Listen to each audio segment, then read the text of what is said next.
নবীর স্ত্রী হয়ে তারা জাহান্নামে যাবে। কারণ কি? তারা গুনাহ করতো, গুনাহ থেকে তাওবা করে নাই, ফিরে আসে নাই। তাই বলতেছে এমন তাওবা করবা, এমন তাওবা করবা, তাওবাতুন নাসুহা করবা। তাওবাতুন নাসুহা করলে কি হবে? যে ব্যক্তি তওবা করে, এমন তওবা করে যে জিনা করতো কিন্তু আর জীবনে কোনোদিন জিনা করে না। যেই ব্যক্তি নামাজ কাজা করতো কিন্তু তওবা করে আর নামাজ কাজা করে না। যেই ব্যক্তি সুদ খাইতো কিন্তু তওবা করে আর সুদ খায় না।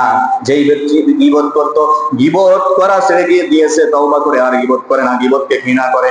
এমন তওবা যদি করতে পারো, আল্লাহ পাক রব্বুল, আল্লাহর রাসূল সাল্লাল্লাহু আলাইহি ওয়াসাল্লাম বলেছেন ওই ব্যক্তি আত-তাওবাতু হাবিবুল্লাহ, বলেন না সুবহানাল্লাহ।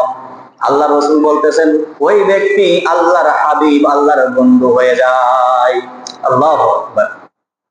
তওবা করলে, বেনামাজি তওবা করলে আল্লাহর বন্ধু হয়ে যায়, বেরোজাদার তওবা করলে আল্লাহর বন্ধু হয়ে যায়, সুদখোর তওবা করলে আল্লাহর বন্ধু হয়ে যায়, ঘুষখোর তওবা করলে আল্লাহর বন্ধু হয়ে যায়, জিনাকারী তওবা করলে আল্লাহর বন্ধু হয়ে যায়।